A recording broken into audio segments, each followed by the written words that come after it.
All right, time to see what's on the radar for Greg Newman. He is the Senior Wealth Advisor and Portfolio Manager at the Newman Group, ScotiaMcLeod. And Greg, right now you're focused on how to harness the tax loss selling phenomenon. Right. Well, we're always looking at where's the edge? Where's kind of an easy place to be putting money to work on a relative basis? This time of year, people are looking for ways to keep the accounts going higher. Yeah. And to pay as little tax as possible in April.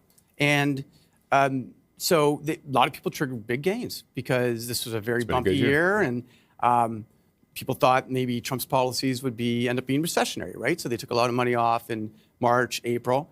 So now they're looking, okay, what can I sell that's down to cover these losses? And there's not too many areas that are down, but those that are, people are crowding into and just dumping. So you get names like TELUS into $18.30. You get names like Cargojet that are coming down to like irrational levels. Mm-hmm. So if you sold these, you can't buy them back for 30 days to take the loss. But if you didn't sell these and you're just coming and putting money to work, boy, you could really go shopping.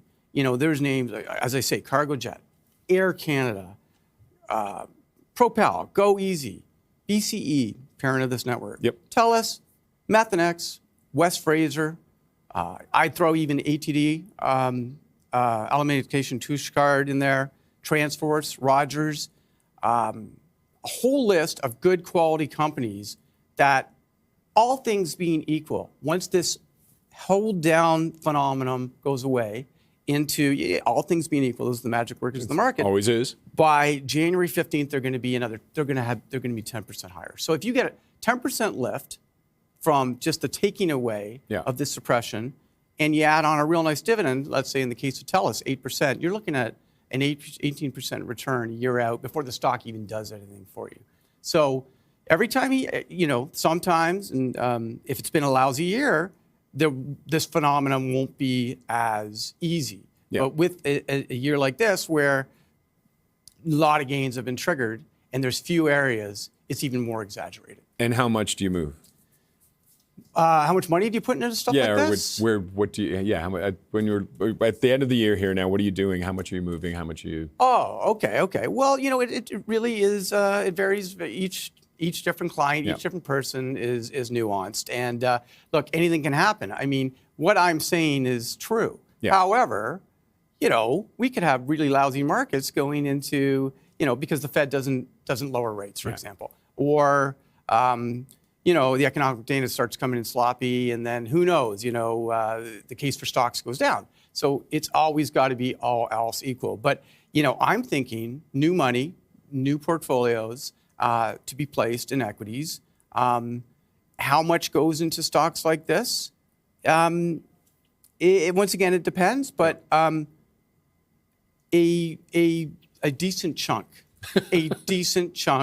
because these are meritorious names. These are not like, you can do this also with names that are very lower quality, like a D&D, for example, that have really sold off. Yeah. And you're probably going to get real pop, but I don't know that I really want to hold that long term. I don't, but every stock that I just mentioned is a long term, not an if, but a when thesis. So even if I'm wrong about this, eventually you'll be right.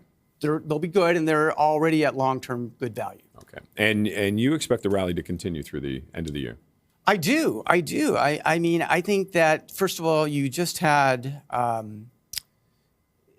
because you had this April meltdown, a lot of money managers sold, and they're behind, and they need to do better. So there's a performance chase to year end, which is a phenomenon. You got S&P earnings that have hit a new all-time high.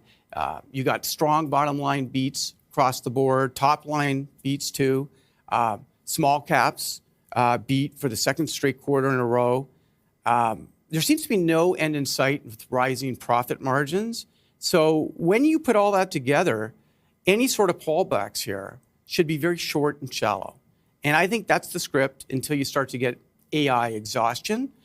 Which I don't think that we've had yet. It doesn't feel like that's happening at all. Well, we saw it for a minute, and then it feels like it's gone again. You have, very smart people like who's the guy, The Big Short, Michael Short. Burry, Yeah. who, is seeing problems. And of course, he's getting out of his funds and he's selling newsletters now. So, you question his motivation a little bit.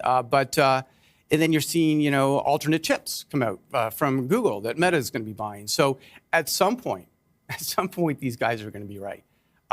But I don't think it's there yet for a whole bunch of other reasons. And it has been an unusual year because we didn't have the September drop off at all.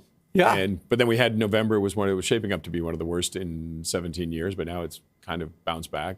Yeah, when everybody declared victory and thought, okay, we are off to the races and the markets are just going to keep going, that's when, of course, we started to have, struggle and have some trouble. And, that was all about the Fed. Because, look, if there's inflation, the Fed can't go.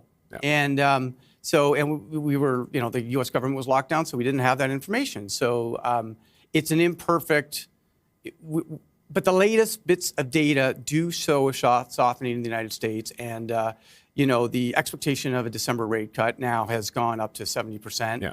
And that's better. And I think that small caps are rallying. They're seeing something. The Fed's probably going to do its magic.